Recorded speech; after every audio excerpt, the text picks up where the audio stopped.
Hello and welcome to In the Pocket. My name's Johnny. And I'm an old man called Chris. Two totally average bass players, and we're here to talk all about that bass, as well as answering your questions at home. Each week we take a look at the latest news and maybe break down some tones, all to give you the lowdown on the low end. Daddy's here, boys, and Chris. Yeah, sorry. Chris, how are you? I'm very good. I'm very old. I'm very tired. But apart from that, how are you, Johnny? Good. Yes, I am good, thanks. I am. Apologies if you hear like throughout this whole episode, because I've come back from holiday, and whilst liquids stopped coming out of one end, they've now started the other, and I'll let you figure out. It was south, and now it's gone north. Exactly. It was the Thames, and now it's the Leeds-Liverpool Canal. Yeah, precisely. If it's the Thames that brown, I don't know. Apparently. Yeah, apparently you shouldn't swim in it. I've been told not to. You shouldn't do that. No. Johnny, guess what? Oh my God, what?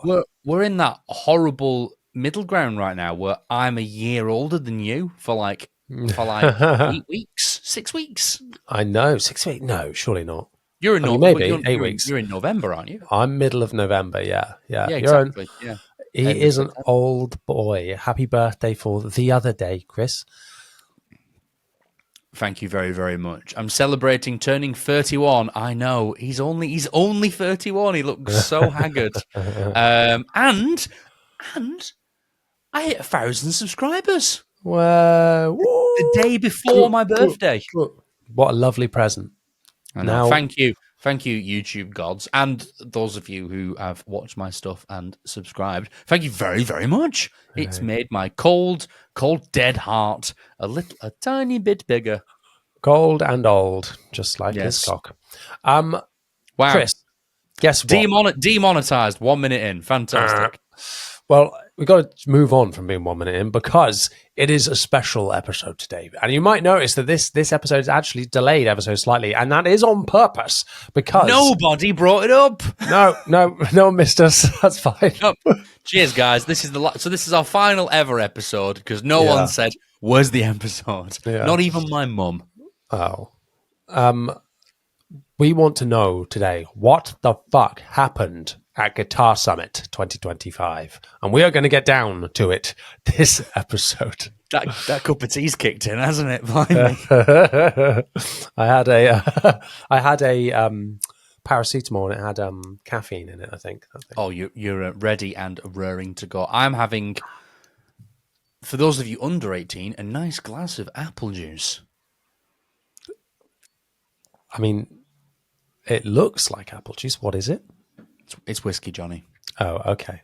I've made myself an old-fashioned. I see. Well, that is what you are now. The tash dictates. I've changed. The handlebar's gone. I've now got some sort of... I'm either big cop in a small town or some sort of elderly fighter pilot. I'm yet to make up my mind. Or everyone's creepy uncle. I can't.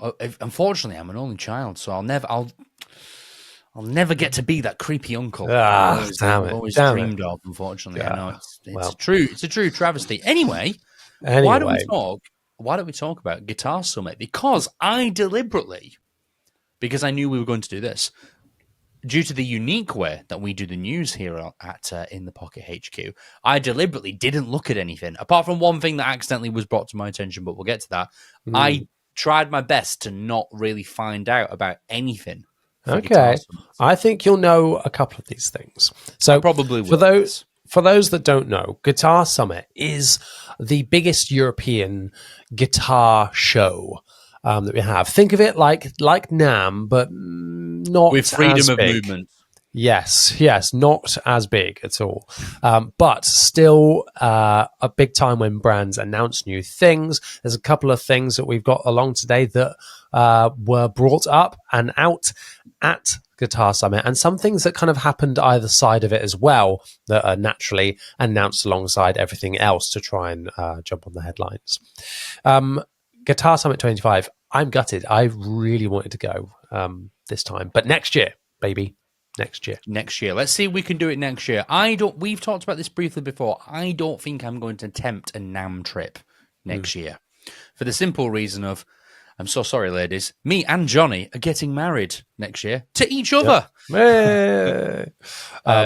And I think I don't know about you, being from the South, you're obviously a millionaire, but I need to batten down the hatches a tiny bit and be able to afford said wedding. Yes. But I wouldn't mind attempting. That might be tricky too. Because I get married in October next year, and Guitar Summit is on the weekend of my birthday-ish. It's close. It's September time. Do you remember the 29th night of September? I think we should, if we can go, if we can make it work, I think me and you should go next year. Because it's a hell of a lot closer than LA. I'm not an expert on geography, but however, I do know Europe is closer than America by some stretch. It is indeed. So thank you so much to everyone that was asking whether we'll be there or not. Not this time, but next time, baby. But that hasn't stopped us from enjoying all of the stuff that's come out. So in this episode, we are going to give you now a roundup of all of the bits of news that have come out either side of Guitar Summit or at the event itself. I'm going to start off, Chris, with one that I'm pretty sure you have seen. Okay. So this is, well, it was alluded to in a previous episode on this podcast. In fact, 2 items on this list were mentioned that they were going to be happening by alumni on this podcast. The first of which is, it's Mr. Sheldon Dingwall. What's he got in his hands? What's he got? He's finally got, just a body, no head. This is the Dingwall Effigy, their brand new custom shop only for now, headless bass, multi-scale like you would expect. People have been hounding them for this for a long time, wanting them to bring out a headless model, because it seems like all their competitors that were doing multi-scale were going headless or doing some kind of option, and now Dingwall have followed suit. And in Dingwall fashion, of course, have tried to do their very best to stay innovative in some interesting ways, and we'll talk about that in just a mo. Chris, what are your thoughts on this bad boy? 2 unbelievably massive thumbs up for this. I think it looks so good. I know this is like a custom shop one, but I really like it. I love what they've done. They've done the headless thing, but they've made it kind of Dingwall-y at the same time. The body shape's slightly different, which I think is a nice little touch. I didn't think, if you told me what they were going to do with the bottom horn, I would have thought you're an idiot. But now I've seen it, I actually really dig it. I think it looks really good. I like that contrast in the wood that they got between the pickups and the neck. That's nice. But I got to say, I will jump in really quickly. Don't like the inlays. Don't like the inlays at all. However, the best part of this bass is that headstock. It's like Dingwall are like, oh no, I don't think that's a good comparison. I was going to say Dingwall are like Apple, where they like do a thing and you go, oh, why didn't I think about that? But actually, in reality, Apple just rip off what Samsung did 4 years prior. So maybe not that, but it's genius. It's just genius. The flippers, what a fun idea. Flippers. I love it. I think this is great. I think it looks really, really, really, really good. For those listening and not watching, of course. Essentially what they've done, I'm trying to pause it in the right place, this video. What they've done is add, like, headless basses are always notorious for not being able to put on like a stand or a wall hanger and things like that. So they've added some little flip out things on it that will come out on the sides, and so that you can use it and then you flip them back in when you want to play, which I think is really fun. A really simple solution that like perfectly does what it needs to without impacting the shape of the headstock, because sometimes you end up with like a massive thing on the end. Core, I think, have done a good job of not doing that, like having with the space 4 and 5, like their headstock can sit in a stand and works well. But Dingwall have gone the extra mile and added these on. They've gone, we like our shape. We're not going to change it. Also, I'm really interested in this clamping system. It looks so clean. I love it. It's almost like each one has like I don't know how to describe it, like a piano pedal, it looks like, doesn't it? Like each of these things that clamps down to the headstock. Yeah, so cool. I'm just quickly looking over my shoulder at the Court Space 4. It's out of shot, you can't see it, but theirs is more like your standard kind of like Allen key kind of lock. Can you use this with normal bass strings? I don't know, because that would be very cool, because normally you've got to buy are they double ball jointed? Normally you do, but I know with basses like the Court you don't need double ball ended strings, so I would assume with this that you don't, because I don't see them producing more string types, like another SKU for that. No, yeah, Dingwall already do their own strings, but that doesn't mean you have to use Dingwall strings with a Dingwall bass. No.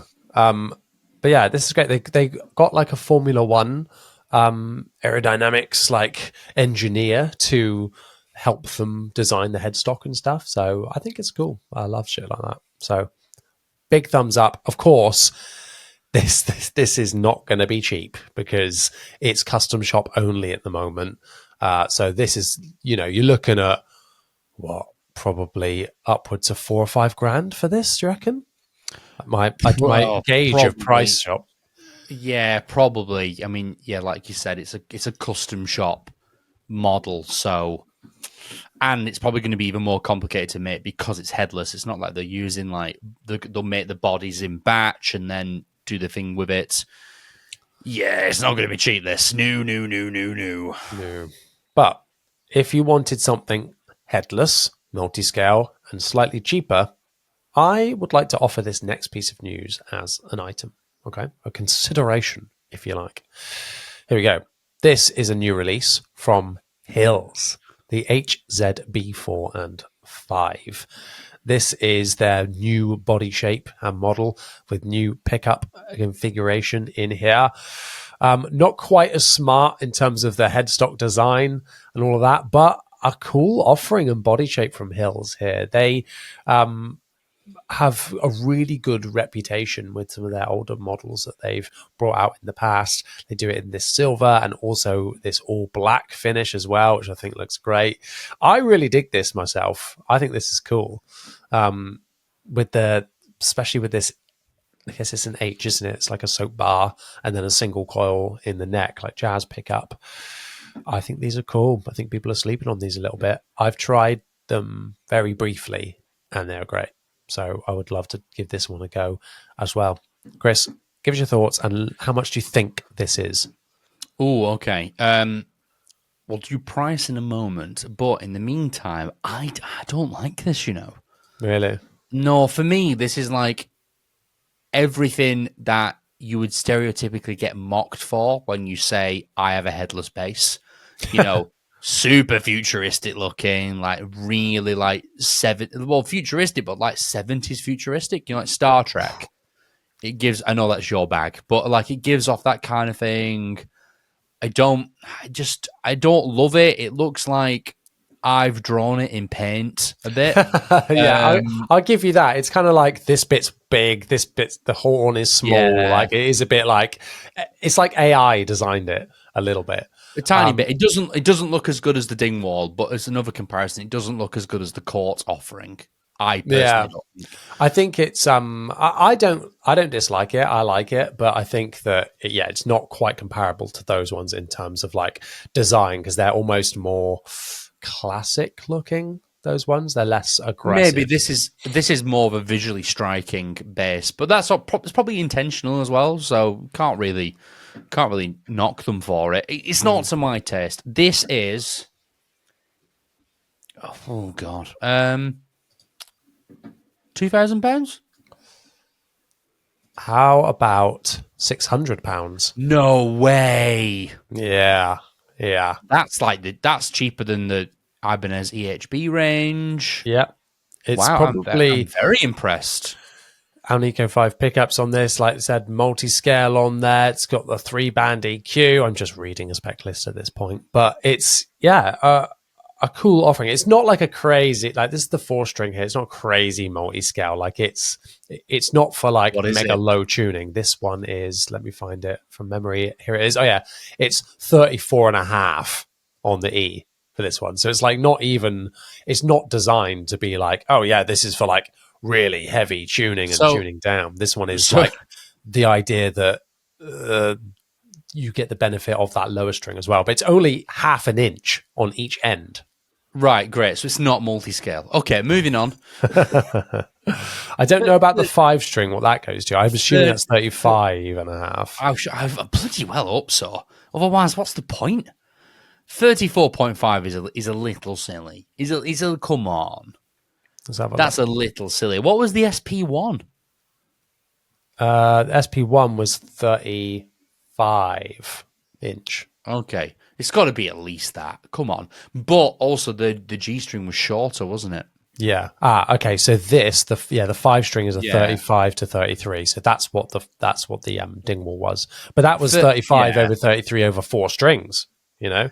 Yeah, I think 4-string I would want to see sort of like I think 35 to 33 on a 4-string is really cool because you've got the advantage where it's on the E string and then the advantage on the G string. Yeah. Because it's shorter. Because the best G string I own is your mum's. The best G string I own, sorry, is my Ashdown short scale. Because that obviously it being 30 inches, there's way more low end, way more like the almost like the lack of tension. It's just better, I think. 5-string though, yeah, I would want to see it upwards of. I want to see at least 36 personally. Dun dun dun dun dun. 36. Damn. This doesn't. Well, I mean, say what all it the way is. up to 37. Ideally, like I really rate 5-string Dingwall NG2 37-inch. Really good.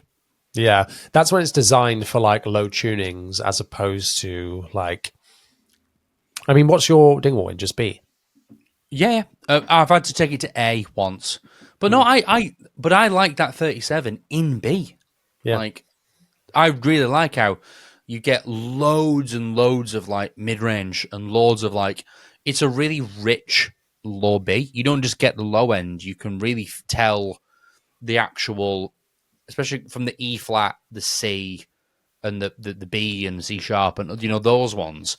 It's really nice and probably like musical is probably a good way to describe it. You don't get that 5-string thing where it's like E to G sound really rich, then you just hear that as the low end. It's just loads of low end, and then also like the low B is like a lot louder than the rest of them.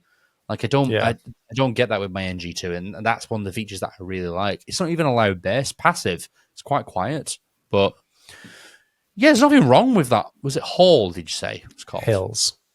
Sorry, there's nothing wrong with that. For the price, that's incredible. I'd like to move on, if that's okay, to If you may, you must. something else that I think is even more incredible, and I'm so here for. And you're either going to love or hate this, because it's still headless, it's still multi-scale. That seems to be a trend nowadays. But it's by the daddy of headless himself. Ned Steinberger has brought us the NS 6-string carbon fiber bass. Look at this thing. Oh, no woman will ever talk to you. Yeah, you rock up with this?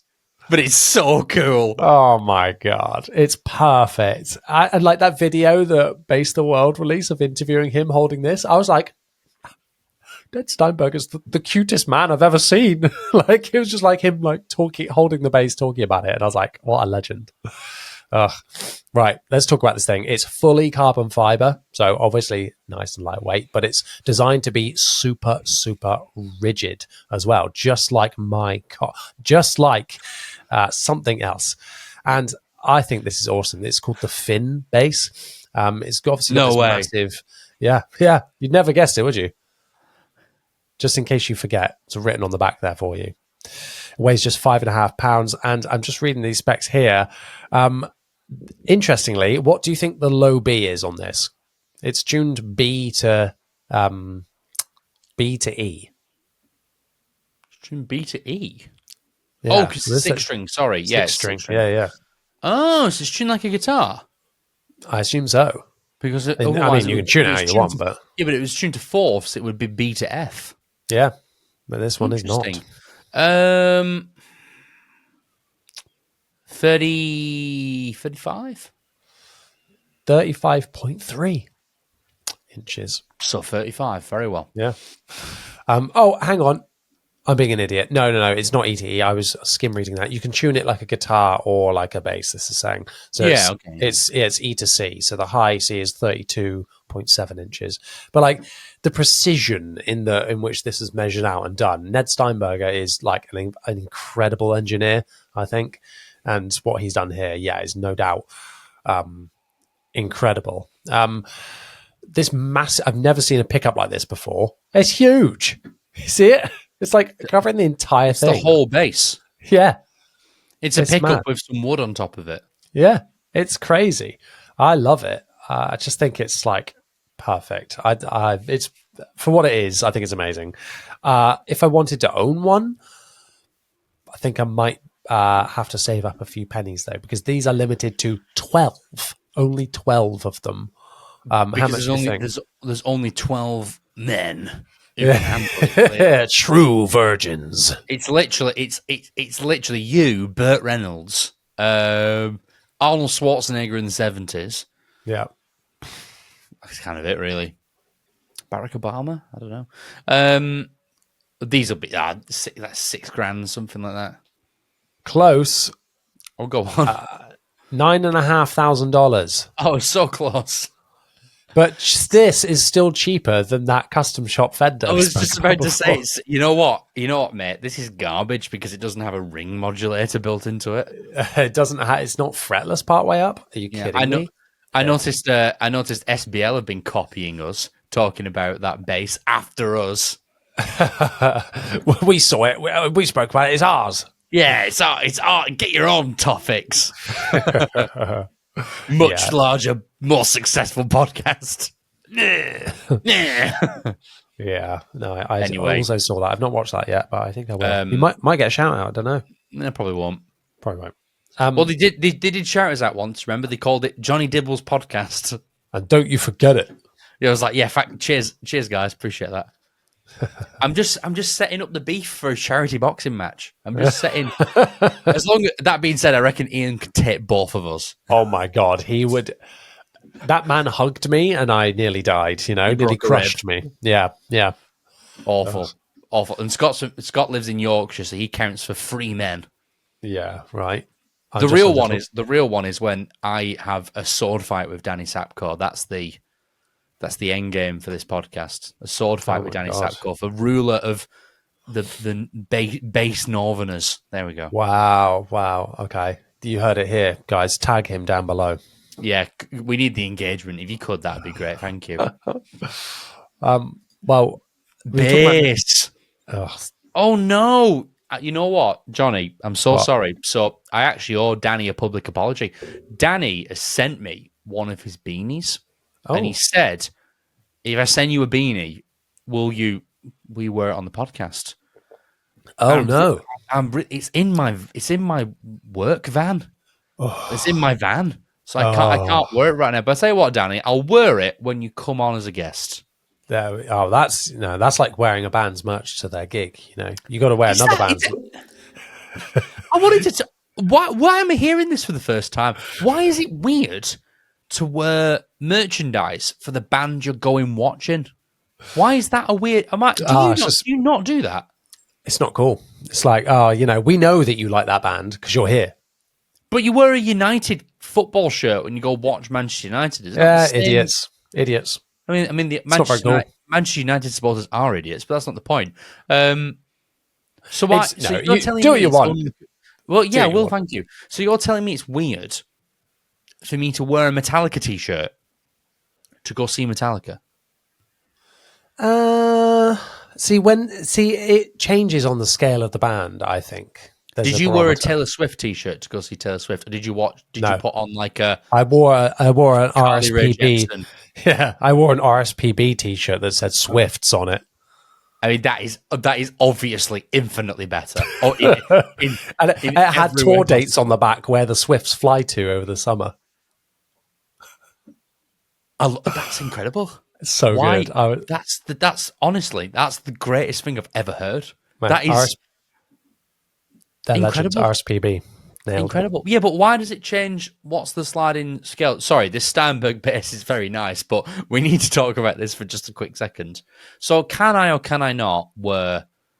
Do I, A or B? A, wear a Metallica T-shirt to go see Metallica, or B, do I wear a Ghost T-shirt to Metallica when I don't listen to Ghost? Why are you wearing the T-shirt anyway, then? Because I just have the T-shirt. It's just ended up in my possession. Oh. Interesting choice to wear it. Yeah, I know. So what do I do? You can wear that to the Metallica gig if you want people to know that you also like Ghost. But if you don't, then obviously don't wear it. But so I can't wear the Metallica T-shirts? No, you can. It's just like, yeah, we get it. Okay, would you wear a Bill Murray T-shirt to go see Bill Murray? No, probably not. Probably not. Or would you wear a genre adjacent? I think I would wear a genre adjacent. Like a Sleep Token or like a Dom Broco or something. Yeah. Interesting. I think I would. I honestly would.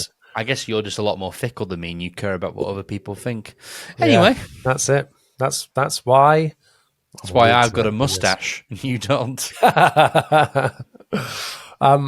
I wanted to segue from Ned Steinberger. Yes, let's segue. Go on.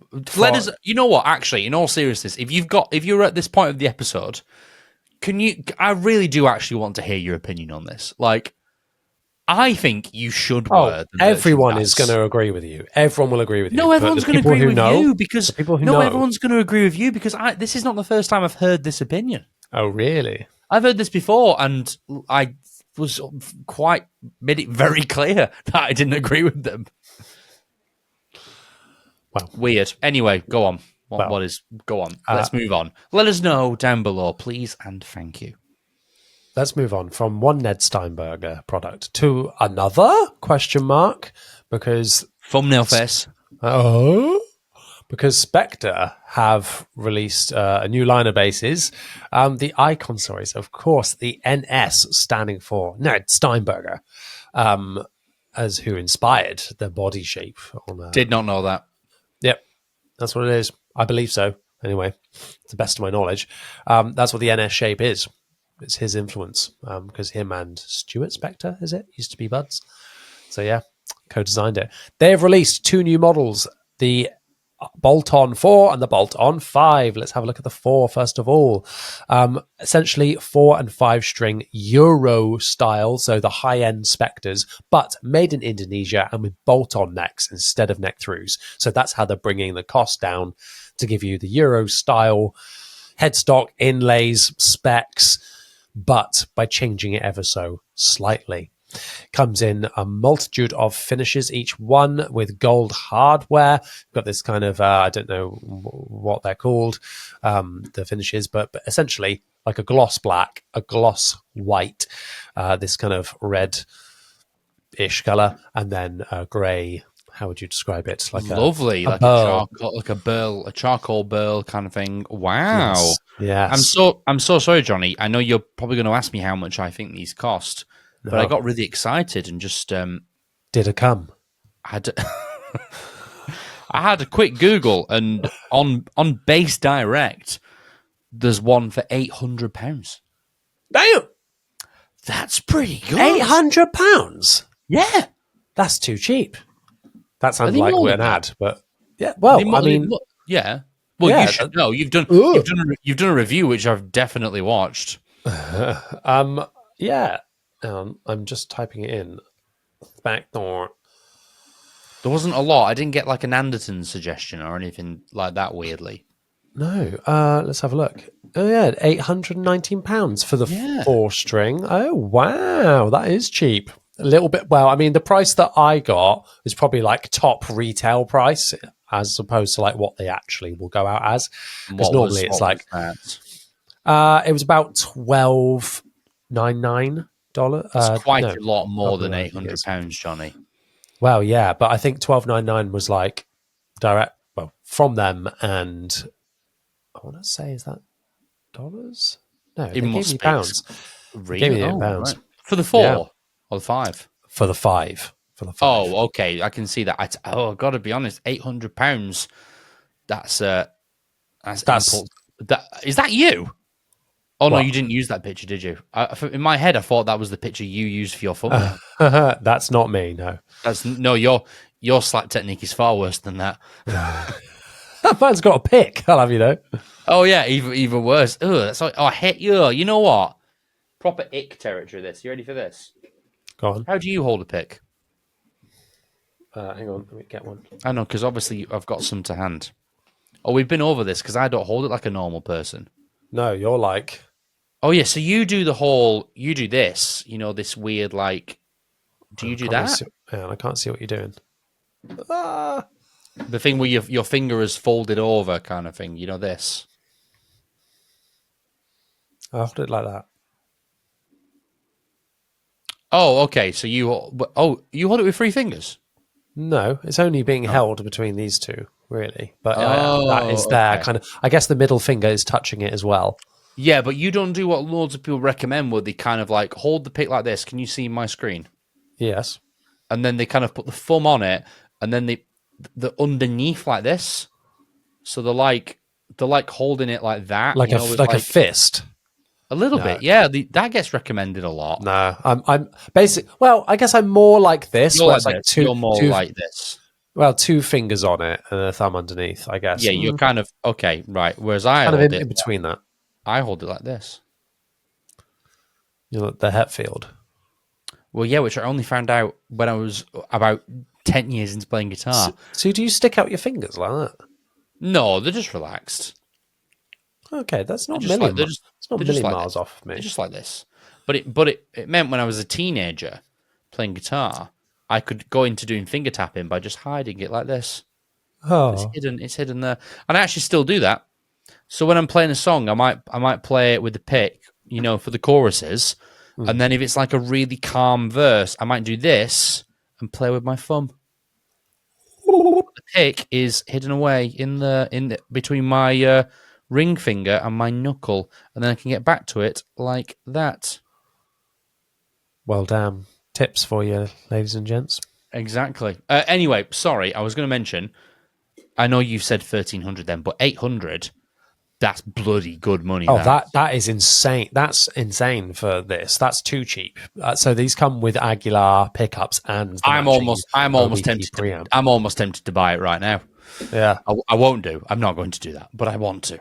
We've got the 4-string with the reverse PJ, and then the 5-string, if I can get it up, and then get on the page. In the same finishes, but in the 5-string. I always think Spectors look better as a 5-string. That body shape, it always looks a bit like squash as a 4 for some reason, I think. A little bit, yeah. And I love the €5 style headstock. I'm so finicky about the headstock shapes of Spectors because the Euro is the only one that looks good, I think. The Rebop ones, like the Legend series ones that go out at the top, not as nice. So yeah, big fan. If you haven't already, go and check out my review where spoilers, I'm a big fan. I was going to ask actually, do you like this? Yes, very much so. How many Don Broco riffs did you learn for review? 29. No, Did you do the? Not yet. I've not had time to learn that yet, but that is the plan. I went for the white one. They asked what finish do I want. I was like, the white, because I wanted that Nathan East style bass. Yeah, he's got that white and gold Yamaha, and I was like, it's giving me Nathan East vibes. Let's go with that. Are they letting you keep it? They are. It's mine. Very nice. It's mine. Yeah. I'm trying to work out now in my head, I'm trying to work out how I can get it off you. Uh-huh. Do you want to let me borrow it for 9 months? Like the last one. to maybe review it? No. No. Maybe not. We'll talk off camera. These look fantastic. These look really, really great. Yeah. Yeah. I think it's a great idea when they bring like the more expensive range, but a more affordable version of it. I think that's just great. And they do all that. Okay, so yes, the street price. Sorry, I've just read up about the price. For the 5-string is $1,300. So that's where I've got that number from, of how much it is. So that £800 price is actually not far off. And when you consider what like Music Man are doing with their Sterling range, I think this is a banging price as a competitive bass. Wow. Yeah, they look great. They look really, really great.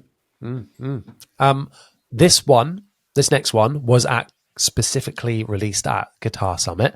And it is a 5-string as well. I don't know if you've seen this. I've been sharing it around, but I don't know if you've seen it. I wanted to talk about it because it was grabbing some headlines and I love it.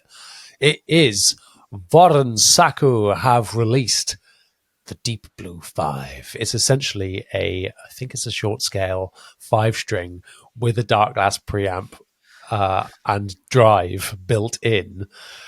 Damn.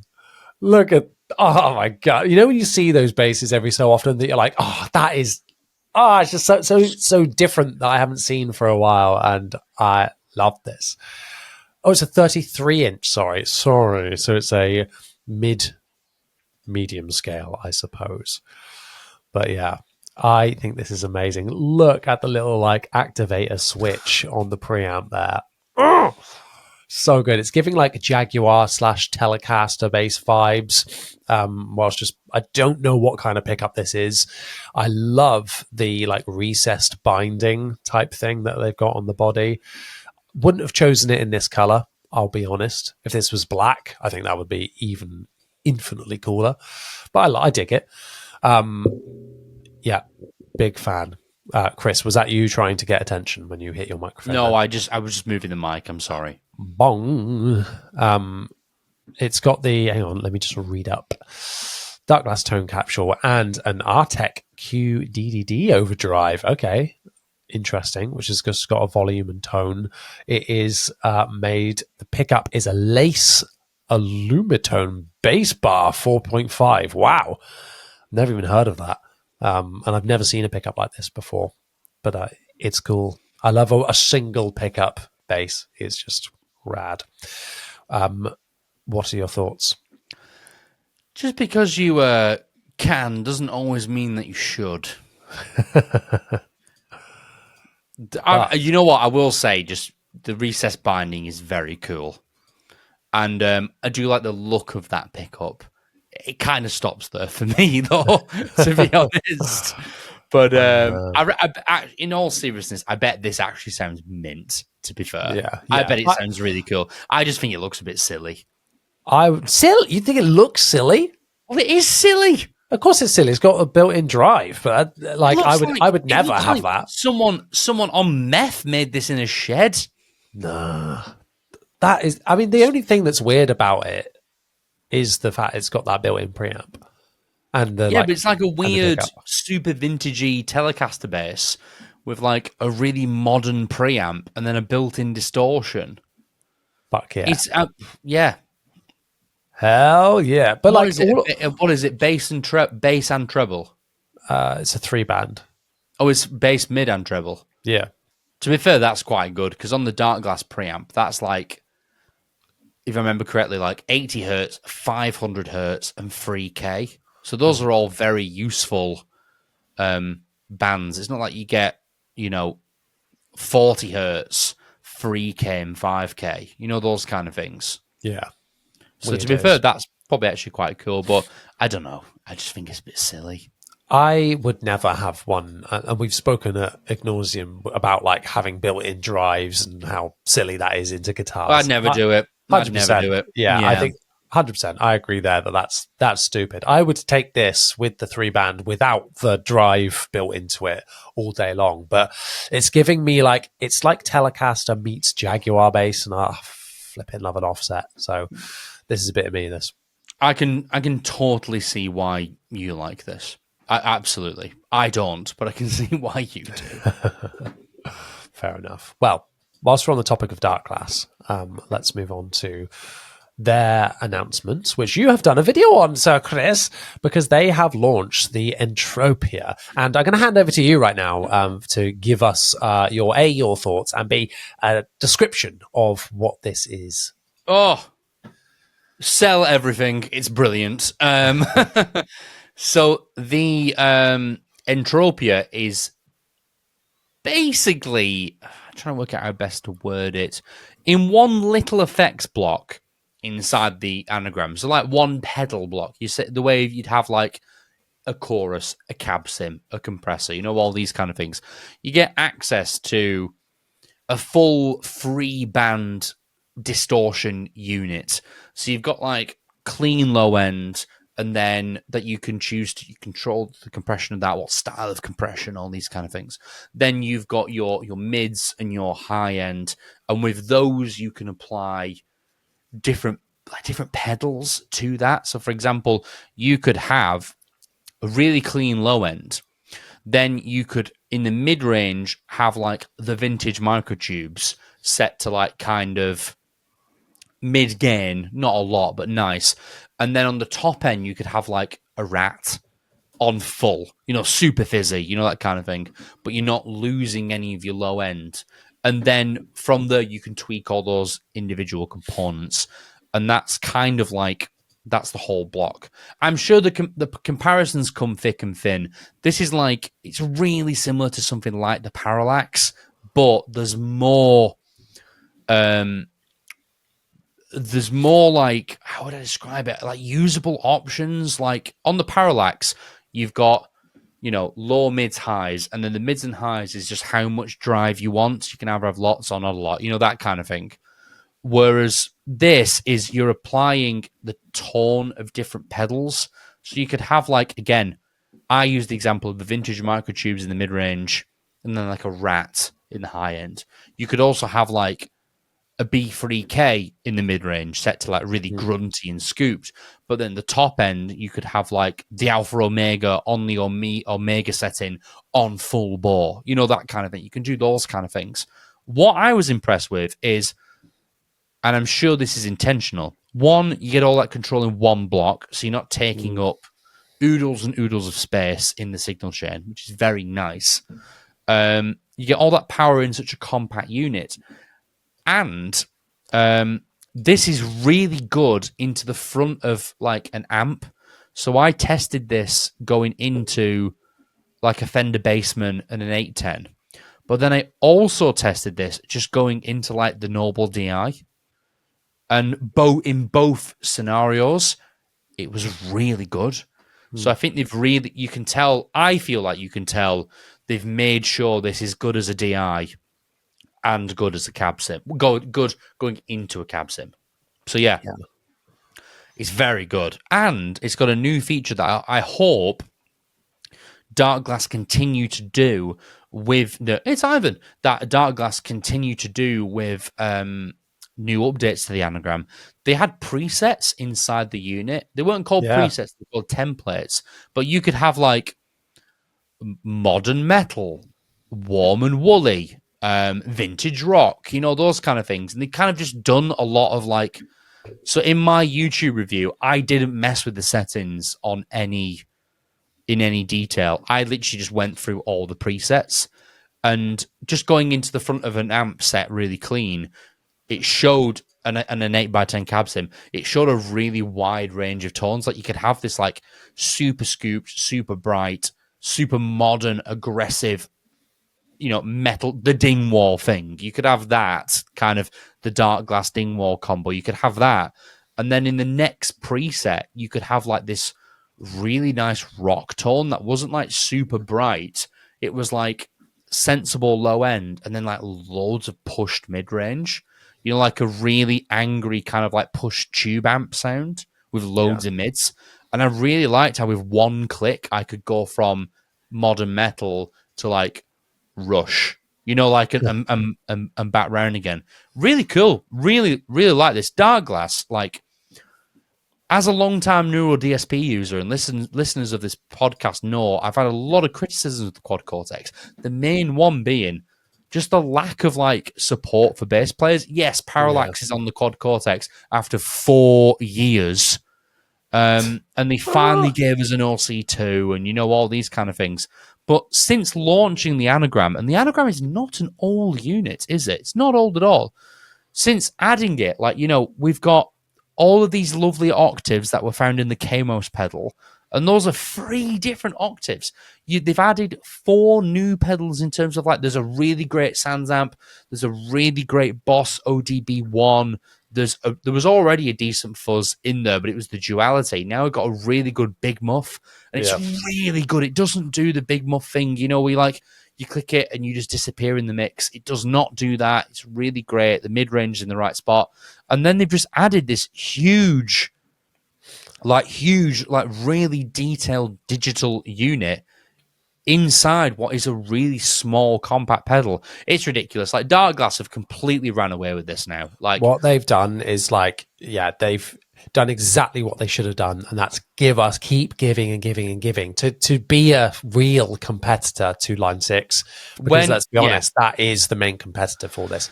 And it's not it's not the Quad Cortex, it's the HX Stomp. And obviously this is, anywhere between 2 and 3 times the price of the HX Stomp, but you get a lot more blocks and you get a lot more power from the units. You get all the Darkglass tones. And then as soon as they start adding synth engines to this will completely, in my opinion, it kind of already does. This will completely dominate the digital bass space. Completely, I think. When they do a V2, it'd be interesting when the Helix Stadium drops, but then that's massive. It's a bit, yeah. It's the other way. And Darkglass have added all the MIDI functionality now. So with basically any MIDI pedal, you can have access to another, however many blocks you want. If you could buy the Darkglass one, which has 5 buttons, you could buy the cheap Tom and Own brand one, which is £40, and get another 3 buttons. So I could have 6 stomps in this easily. I could have, What I really love about this is it's really been thought about how you design it, how it displays, you can see on the screen now, when you're moving the EQ up and down, it's there opaque over what you're doing. You can still see it. I think that's so smart. And the way that you can that's so great. And the way that you can decide what drive is on what frequency is great. I will admit, I haven't yet got it to a sound where I was that's my sound. That's the one. Oh, really? Okay. Yeah, I feel like I don't really go for the modern split signal type sound with what I do. And I found that through an amp, I was getting loads of scoopiness that I didn't really want. It is a lot scoopier. I found this shines with either the Sans amp or the gentle DI, aka the normal DI, in front of it as opposed to an amp. Yeah, for me, I gigged with the Anagram for the first time, and I will talk about that more in our Patreon section. I gigged with it on the weekend, and I went to the recording studio and purposely spent some time setting up some actual presets for each set. And I test drove the Entropia then because it was the day it came out, and I was I'm going to have some time with this now. And I didn't end up using it. I ended up using some of the regular drives on top of the Sans amp in the end as more of a classic kind of sound. That's more you though as well, I think. Do you want to know something really silly? Do you want to know when I'm doing weddings what I use the Entropia for? Mr. Brightside. Yeah. But in all seriousness, if you listen to the isolated bass of Mr. Brightside, it's pretty dirty. And this kind of when I've just been sort of in sound checks over the weekend, just sort of messing around, the guitarists or the sound engineers have all been I know it's loads again, but that's really nice. All the sound engineer people I've been working with and guitar players have all been they've been really positive with that style of sound because they've been like, yeah, your low end is like dead clean and we can mold that to sit with the drums and it's super consistent. But then you've just got this really aggressive octave down guitar sound that sits with the guitars in a really nice way that's not too harsh. Because like when you put the sort of the OBD1 style pedal on in the anagram, you literally rip everyone's head clean off of it, and it's brilliant. But it's whether you like. I've had a few gigs now with a Kasabian tribute band, and as soon as you put that ODB1 on and play Clubfoot, everyone's like, "Oh, that's mint. That is so mint." But that bass tone is horrible. Like it's supposed to just be really, really obnoxious, and obnoxious is not really what you want on a wedding gig. You want to be, you've got your moments to sort of step forward and back, but you still need to be sort of a foundational instrument. And I think I think this does a really good job of that. I think it does a really good job of it. I really like it. I really like it. Stunning. If you can't quite afford the anagram, though, there has been a new product released that might be of interest to you. And it is one from Tonex. I hear all about Tonex all the time and I'd never really used them or heard it for bass. Now they've just released a bass-specific version of their unit, which is essentially a modeler. You can model things on it, and they've got a whole library of stuff built in. This is a multi-effects and modeler all in one in a small little unit. This comes in a modeler at £400. I know, it's mad, isn't it? The original Tonex was so cheap. I know a lot of like wedding play guitarists who use them, and they were like, "Mate, I had a Kemper. I got this. I just sold the Kemper." Yeah, you would, wouldn't because you? it's just fine. But this is cool. Like I'm just looking at this video we're watching. That there was an Aguilar thing in there. Then there was a Mark bass. Yeah, this is not something. The Anagram doesn't have these things. None of them do, really. Yeah, it's quite a wide breadth of amps. They've released this full, like, 3-stomp bigger version, and then they've also released a mini version as well, a specific bass version, because they've got the mini one for guitar at the minute. The Tonex 1. That's it. Yeah. Now, the Tonex 1 bass edition is here. Look at this. This is crazy. This is a modeling pedal.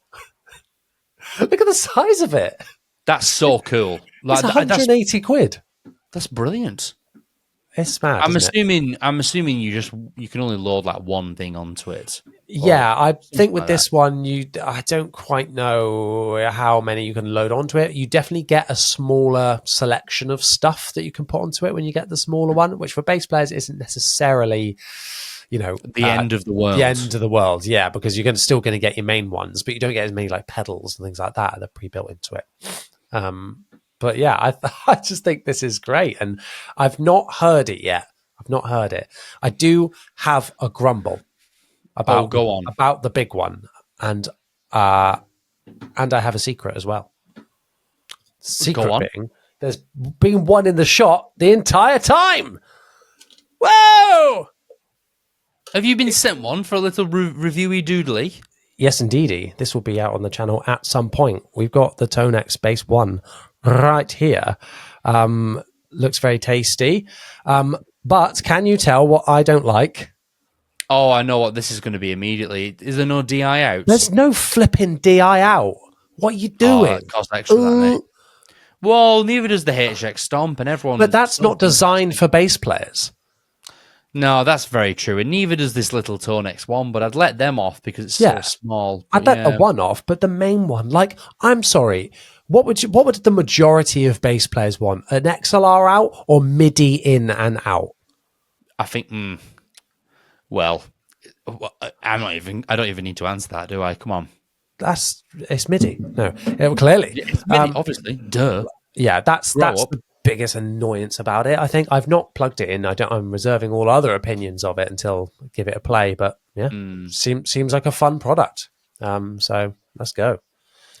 I think even the smaller one, if you're like you do a lot of fly dates, maybe you work on you're a cruise musician, all those kind of things, and or you're a very utilitarian bass player. Like I don't use effects, I just need like one nice thing.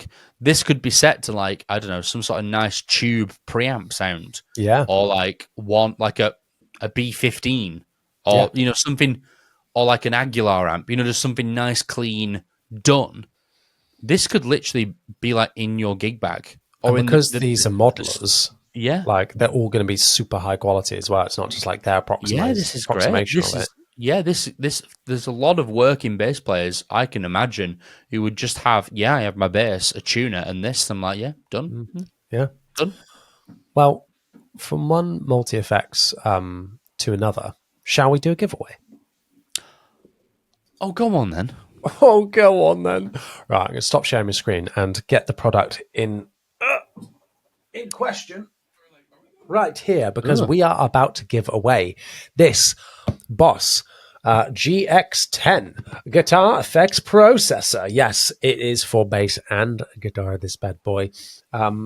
Look at this thing. I mean, one of you people listening is going to be winning this, because I'm hoping all of our tier 3 patrons are watching this very episode right now. Our most dedicated, wonderful people that have supported us on our third tier over at www.patreon.com/in-the-pocket podcast, where for some money per month, you can help us out at various different tiers, whether that's just a tip in our pocket to say, hey, thanks for the content. It might be to get access to the bonus episodes that we release alongside every single episode. Or it might be to get all of that and above, but also be entered into the monthly giveaways that we do. We're about to announce this one. Of course, those people also get a shout out with every single episode. And I'm going to read through the names right now. Are you ready, Chris? I was born ready. Wow. Well, special thanks to Andy McMillan, John Patton, Peter Sillery, Tinder, Carlos Bonus, Jim Goldstein, Tom Kuistra, Daniel McColgan, Frank Bethel, Sam Martins, Travis Williams, Kaddish D. Radish, Eric Molyneux, Charles Johnson, Dean Gordon, Daryl Hazelhurst, Jevons, Alan Wadey, Alexander Shawn, Ethan Eichhorn, Justin A., Jonas on bass, Joost Kroon, Mark W., and Brett Linkowski. Thank you so much, you wonderful people. There are some new names in there as well, so thank you so much for joining our Tier 3. And obviously, now is the time where we must reward them for their high efforts and give away this bad boy. I'm going to share my screen now on the Wheel of Death and names. Where has it gone? There it is. Here we go. You ready? Oh, I'm so ready. Although I can't see it. Oh, I can see it. So here we go. Here we go. I'm going to click now. The deafening confetti thing's going to happen in a minute. It's so horrible. Ooh. Oh, that was close. Tom Kuistra. That was squeaky bum time then. That was close, that one. Wow. Tom, congratulations. I will be reaching out over direct message on Patreon to arrange getting this device straight into your hands, and hopefully you can make some wonderful, wonderful music with it. Thank you again, everyone, for entering. We will be announcing the next giveaway on the next episode. Thank you so much. Excellent stuff. Congratulations, Tom. Enjoy. Yeah. I'm hoping you will enjoy this next one specifically, Chris. I've got 2 bits of news catered just for you. All right. Okay. The first one is killing me. I know. The first one you know about. The second one you know about. The first one you don't know about. I'm going to start with this. I'm assuming you don't know about this, but it combines 2 of your favorite things into something that you probably don't care about at all. If this is going to be, it combines my love of bass sixes and something else. Go on. No. How about combining Godin basses and Metallica?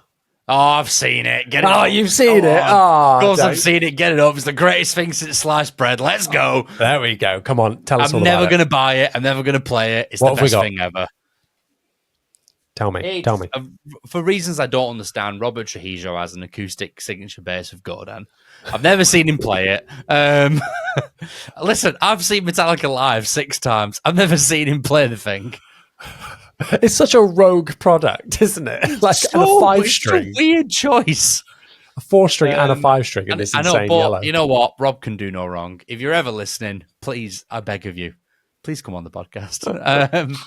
Please. So I know these Godans. It's like this is what they're most known. They are, yeah, they are actually. They actually are most known for their like electroacoustic basses over their electric basses. What is which this is dual crazy. output thing? I don't know anything about it, mate. No idea. No. Strange. It's kind of like it's got a pickup in the bridge position. Oh, but is it looks not because like it's an got like acoustic bass. is it not got like a piezo pickup in it? Well, yeah. I mean, there's a pickup right there, right? Yeah, but there'll be like an electric pickup and then like a piezo pickup. Okay, but then So one will split sound output. like a bass guitar pickup, like a hollow body, Yeah. like a Hofner, and the other will sound like an acoustic bass. Wow. Well, and of course, they were like, Bob, our boy, old Bobby, Good old Bobby T, obviously. is gonna definitely be the one to rap this. So Yeah, what an odd choice. All those acoustic songs, the biggest metal band in the world play. I love this. There we go. It's inspired by Metallica's 72 Seasons album, actually, in the striking yellow. Don't really know why. Why he wants Johnny, this. it's just yellow because the album cover's yellow. That's literally it. It's paying homage, okay? But yeah, hey, would love to hear it. I think it's cool. Don't get me wrong. I get so unexcited by acoustic basses, but this is probably one of the acoustic basses of all time.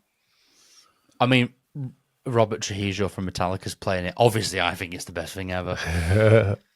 Nice. How much do you think it is? Oh, it's going to be loads, isn't it? Come on. So It's made in Canada. Like Godin stuff is not cheap. No, there's the A4 and the A5. The A4 is $5,300, and the A5 is $5,500. So $200 between them. Oh, brilliant! Yeah. Well, cheers. We'll get 2. Yeah, that is ridiculous. Then again, it's like my, which has no strings on it. My Godin RG4. That's meant to be like a £2,000 bass. Yeah, they're It's not very cheap. good, though. No. Not cheap at all. Can I make a prediction? Can I make a prediction what the next thing is? Is it the last thing? It's not the last thing. It's 2 more things. There's more. There's 2 more things. Is the next thing the Base the World Nope. Harley Benton collab? Nope. No, it's not. Spoilers. Cut it out in the edit. No, this one is more specifically for you because we have spoken about it. And you do know about this because you've seen it. Okay. It is the Mesa Boogie 800D is back. Literally after we did our Dream Amps episode and this appeared on yours, they came back with the reimagining of the 400 Plus in a brand new product. Look how clean this looks. Oh my God. Fuck yeah. Yeah, so good. This is Mesa Boogie at their finest. We have got this time a Class D powered amp. Oh, go away, Thundercat. Get out of here. And then what's her name's there with her AI generated thing. Anyway, shots fired. Moving on. Yeah, oh my God. I commented on that oh no. Come on. We're better than this. Are we? Well, apparently. Patrons, stick around. Chris might dish some gossip.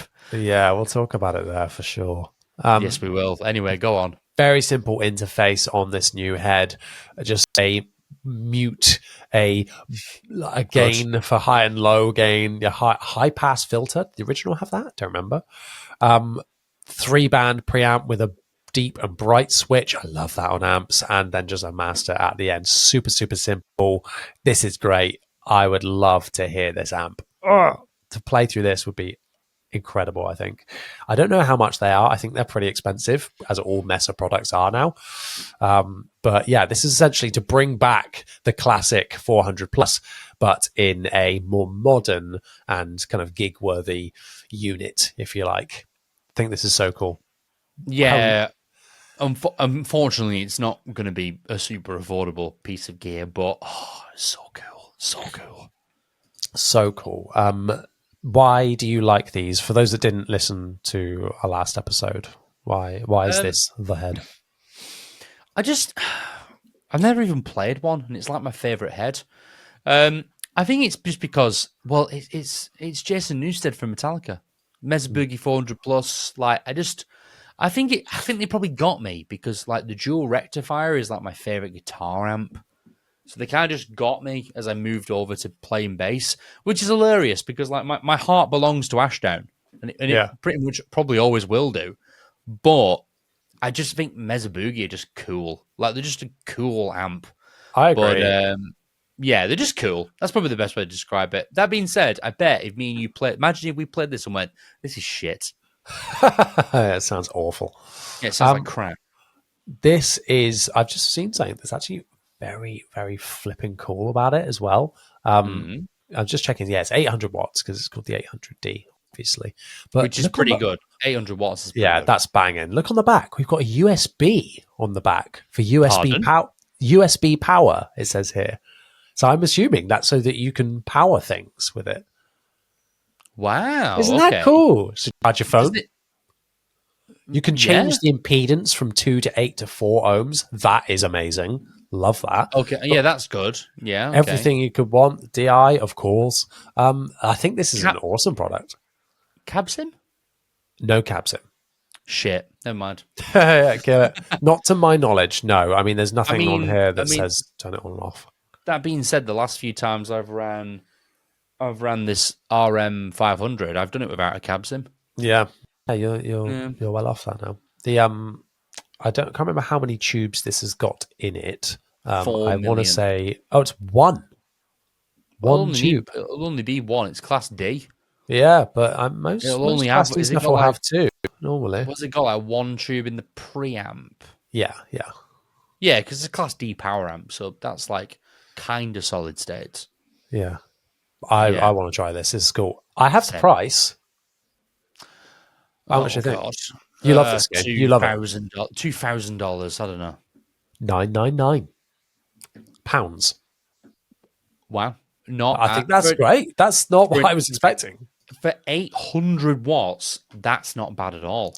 That's incredible. £1 a watt. Yeah, it's not I mean, far off the magic ratio, is it? But then when you're considering like their regular Subway is like 1,200. This new one is less money than that. Yeah, and a dual rectifier is just unobtainium. It's just Wow. Okay. Cool. Awesome. Yeah, big fan. I'd love to give it a go. Mesa, let's do it. Yeah. Let's make a bigger Mesa now, shall we? Over this bit of news before we get into the last bit, which is I'm going to save the bit that you said earlier to last because I want to talk about Fender. All right. Guitar Summit is around. They're like, hello, we're still here. So they had to do something. And they released some brand new stuff in the Vintera 2 roadworn limited edition basses. So 2 finishes in this bass. We have got the Charcoal Frost Metallic and a Fiesta Red in the roadworn bass. It's back. We haven't had a roadworn for ages from Fender. And this is great to see, and I don't think these pictures do it justice at all because these don't look road worn at all from here. No, I'm struggling to see any relicing whatsoever on this. But you see the videos, and sorry, that was loud. So loud. That was loud. Luckily, the viewers don't hear this, but that was so loud. Then. Oh, they do. I have to mute it. Oh, okay. And even this video doesn't do it justice. Like there is actually loads of finish checking on these, like especially the Charcoal Frost. I'm not gonna lie, the Charcoal Frost, the Sean Hurley style Charcoal Frost is the one for me. Look at that. It is giving Sean, as much as I want a Fiesta Red, it is giving Sean Hurley in a big way. You can kind of see it a little more in this picture. Wow. There we go. There it is. Hell yeah. Yeah.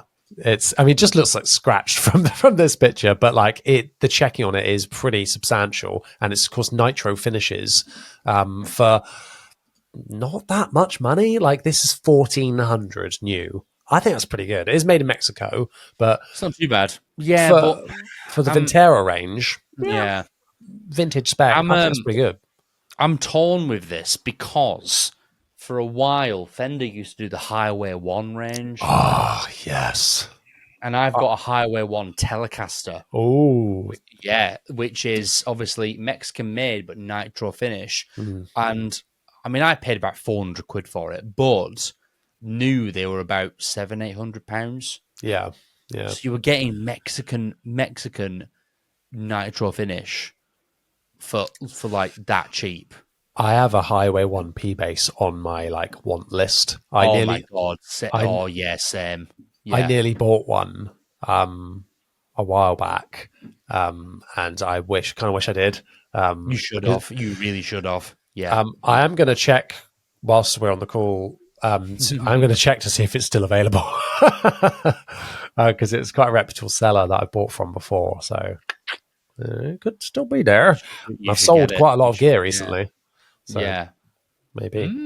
But yeah, I think they are really underrated basses and a really good era of Fender, like you said.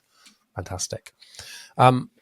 Let's finish things off, Chris, before we head over to our Patreon section with arguably one of the biggest bits of bass news, I would say, from Guitar Summit. And that is friend of the podcast, alumni who actually let slip on this podcast that this was happening, the Bass the World, Harley Benton collaboration. Hell yes. Hell yeah. At what we have here, our boy Gregor delivering the goods as per. Look, posing with Nate Navarro here at Guitar Summit. We have Bass the World Spect Harley Benton basses. So these are going to be super affordable. But if you thought Harley Benton was good before, these are going to be such good quality. The electronics are Klopman pickups and electronics, which is the same as what's in his Sandberg signature model. We've got upgraded tuners, the roasted maple neck, this upgraded string tree on here. Let me find the video a minute that kind of show it in a bit more detail. And these two crazy finishes as well. This kind of like burgundy mist and like a shell pink, I guess you'd call it, with matching headstocks, block inlays, white pickups, white knobs. Yeah, these are very cool. As soon as these, it's not what I was expecting in terms of like aesthetics from them, but I'm not mad. I ain't mad. Chris, you're particularly excited about this. I'm so into this. I think these look amazing. Like I want one so bad. Like it looks so good. So good. I love the colours. I think they've gone really bold in a really great way. And I think the white pickups especially really seal the deal for me. I don't know what it is. I don't know why.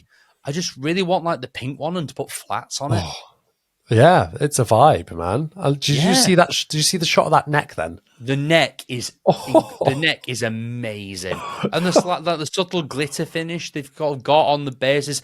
These are insane. Like this is just like, I mean, Gregor is a genius anyway, and his Sandberg is obviously great. But like this is the fact that this is a Harley Benton is genuinely incredible. And they've paired up with a few like guitarists before to do like signature models. I'm so glad that they've done this with Gregor, and him specifically is the perfect person to do this.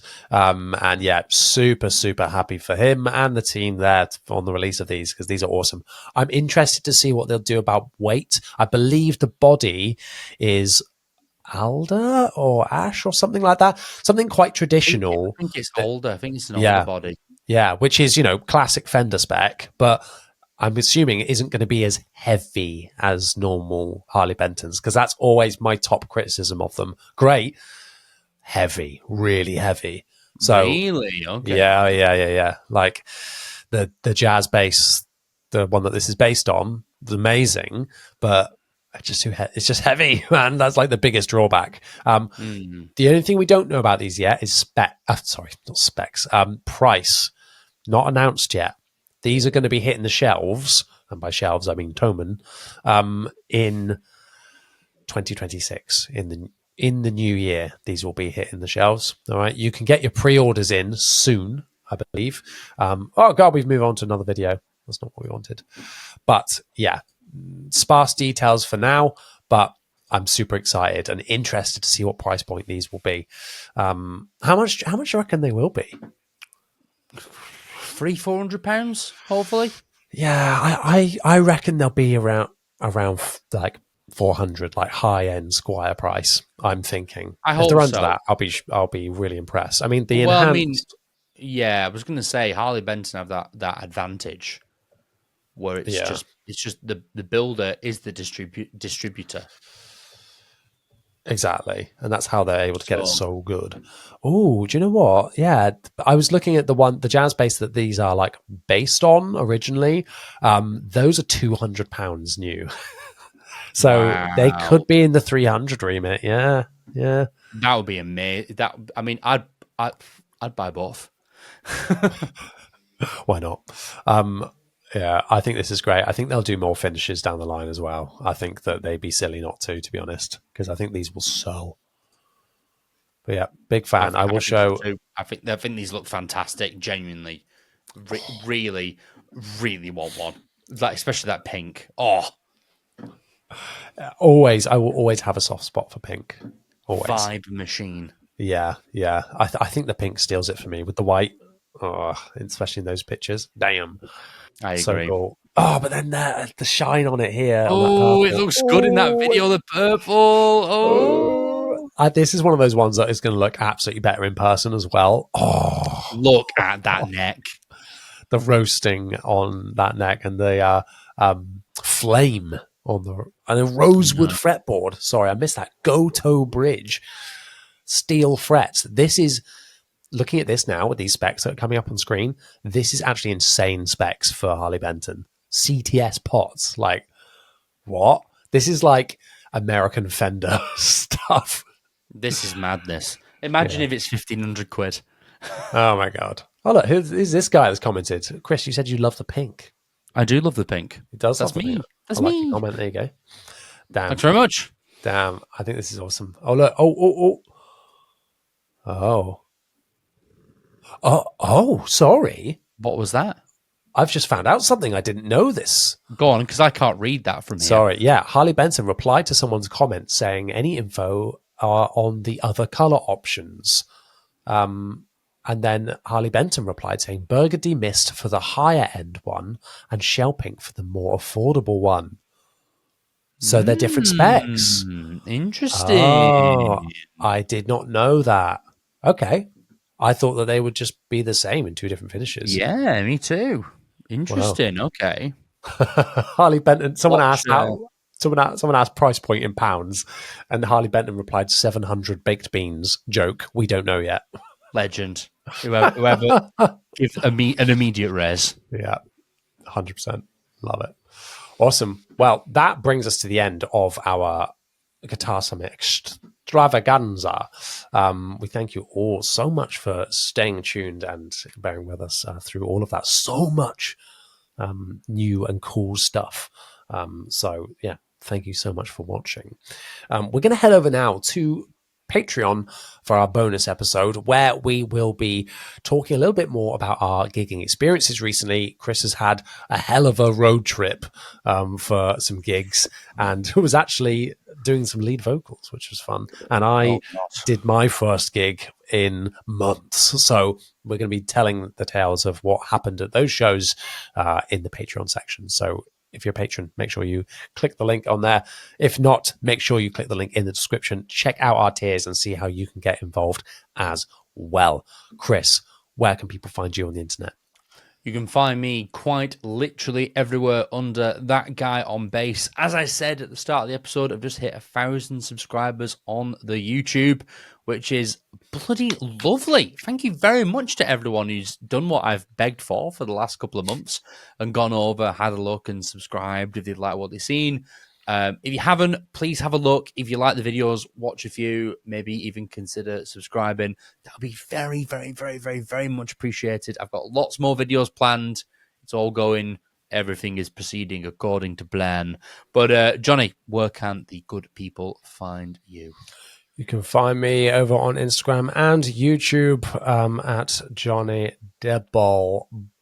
Just Jonny Dibble? Yes. I always forget whether it's Jonny Dibble or Jonny Dibble Bass. It's just Jonny Dibble. The one and only. And don't you forget it. If you are on YouTube, whilst you're at it, make sure you subscribe to us over on there. I appreciate that this episode has been very visual heavy. So if you're listening on Spotify or another platform of choice, then make sure you go and subscribe to us on YouTube as well. It's a free way to support us, and it really helps us reach more people. However, if you don't have an account or something like that, you can rate this podcast 5 stars on your listening platform of choice. That really helps us get into playlists and rankings with different categories and reach more people. And it's really, really lovely when every now and then I check out the reviews and I see all your lovely words about the boys here, which is so nice. So thank you so much. And it's free to do, like I said. Last bit of admin before we head over is to follow us on Instagram. That is where you see the latest news if you're not a patron member. Okay. Everybody, thank you so much for watching. See you next time. Tassie bye.